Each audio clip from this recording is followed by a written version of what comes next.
Certa vez eu li uma frase no livro A Revolução dos Idosos, de Frank Schumacher, que dizia mais ou menos assim: é bom aprendermos logo, e ainda jovens, a cultura de cuidar dos idosos, porque um dia nós seremos eles. É verdade, se criarmos esse hábito em nossa sociedade, quando nós formos os mais velhos, haverá um número gigante de pessoas prontas para cuidar da gente. Deixe-me discordar disso frontalmente. E onde é que há um grande problema aqui? Infelizmente, nós somos treinados assim. Se fizer a lição, pode brincar. Se comer tudinho, ganha sobremesa. Se comportar, ganha um presente do Papai Noel. E se for bonzinho, vai para o céu. Se cuidar dos velhinhos no futuro, será bem cuidado. Você já ouviu ou mesmo você já disse alguma dessas frases? E passamos assim a vida, abraçados à ideia da condicional, se.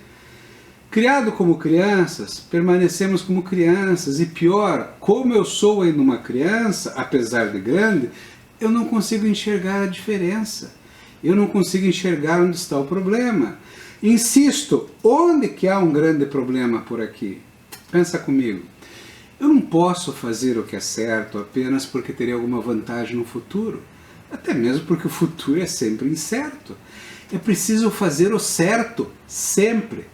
Ponto. Apenas porque é o correto a ser feito. É o melhor a ser feito. Dar o melhor de mim mesmo, simplesmente assim. Mas o que é o correto? Resposta complexa e difícil, né?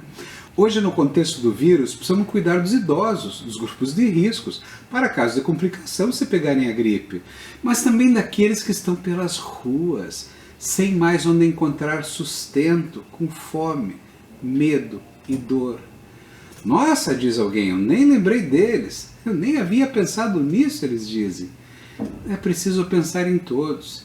Antes que sejamos um deles? Não, porque é o correto a fazer. Chame isso de pensar mais além de si mesmo, e mais além do que parece óbvio, isso é uma característica evolutiva. Nós temos um presidente que pensa assim hoje, e o mundo cai em cima dele. Pensar além é uma qualidade admirável, é o que move o mundo adiante. Pessoas que pensaram além fazem o mundo ir adiante. Então vamos pensar em todas as pessoas, em todos os aspectos possíveis dessa e de qualquer crise. Veja, em 1933 escreveu Martin Nuland, símbolo da resistência aos nazistas, e eu tenho certeza que você conhece esse tema. Um dia ele disse: vieram levar o meu vizinho que era judeu. Como eu não sou judeu, não me incomodei.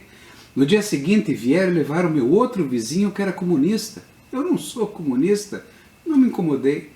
No terceiro dia vieram levar o meu vizinho católico. Como eu não sou católico, eu não me incomodei.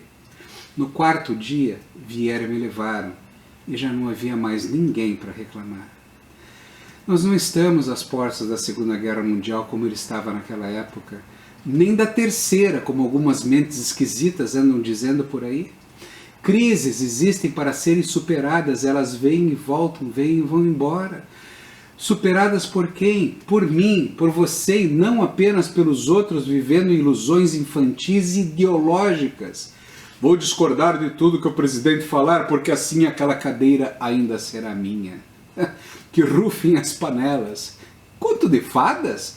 Nós somos seres limitados. Só seremos limitados se nós continuarmos a acreditar em Papai Noel e em alguns políticos infames e infantes. Parênteses. Nunca duvide do Papai Noel, este que vive nas tuas emoções, mas destrua o político dentro de você, o salvador das tuas ilusões. O nosso alcance mental é gigantesco quando estamos com a visão aprumada. Não é à toa que Jesus curava cegos. Quem tem ouvidos ouça. No mar de opiniões e certezas que vivemos hoje, uma coisa é certa: pessoas estão sofrendo e muitos mais perecerão se continuarmos a balançar o barco com os grunhidos de medo e não unirmos forças de inteligência contra esse mal. Quem só grita é porque ignora, não escuta, não vê, não vive.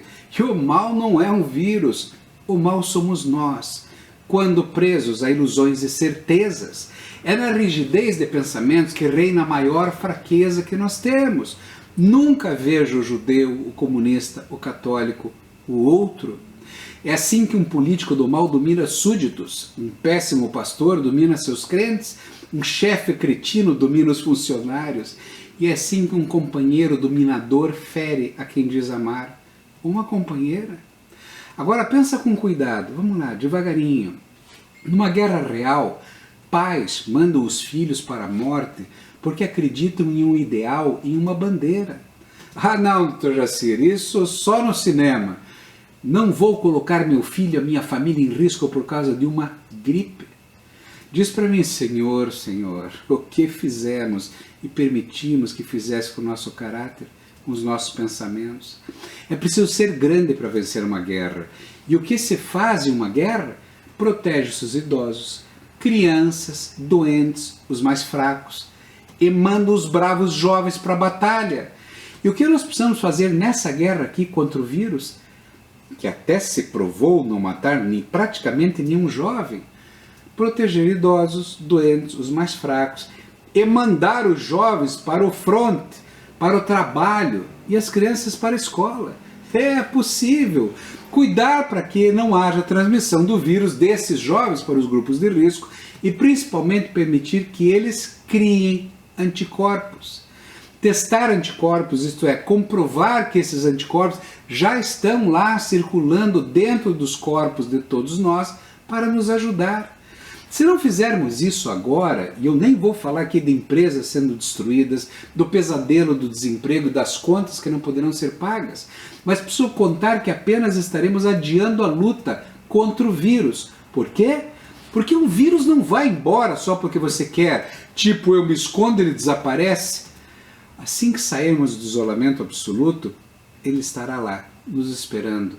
Enquanto não houver uma vacina, um medicamento adequado, e olha, já existem muitos em teste, o único sistema, vamos lá, o mais importante, o único sistema capaz de vencer essa guerra real contra o vírus não é um esconderijo em nossa casa, mas o poderoso sistema imunológico dos nossos bravos jovens.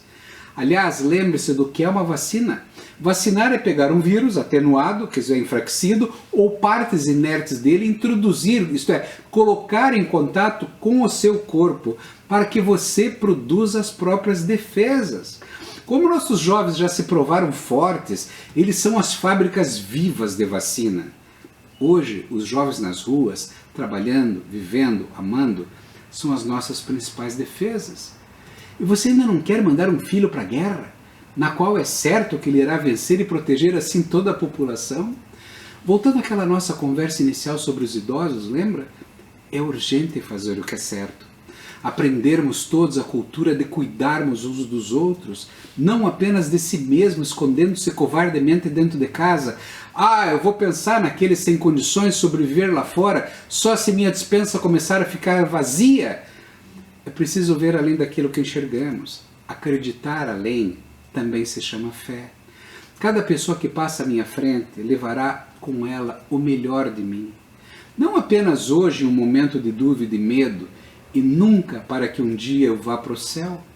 Meu papel, não apenas como médico, mas como ser humano, é ajudar, motivar, inspirar alguém a se tornar melhor, mais feliz, sentido e em paz. É por isso que eu faço tantos esses vídeos. A dinâmica dos conhecimentos hoje sobre essa nova doença é tão rápida que pode ser que amanhã, daqui a pouco, daqui 5 minutos, alguma dessas coisas que eu disse aqui hoje já não sejam mais tão verdade assim. Precisamos estar sempre atentos, mas precisamos pensar com o que nós temos nas mãos. Mas isso não pode me impedir de fazer o que eu acredito certo, então, hoje. Não podemos ter medo. Então apenas pense e faça o que precisa ser feito. Apesar que isso tudo seja apenas a minha opinião. Hoje, nada mais do que isso, apenas a minha opinião.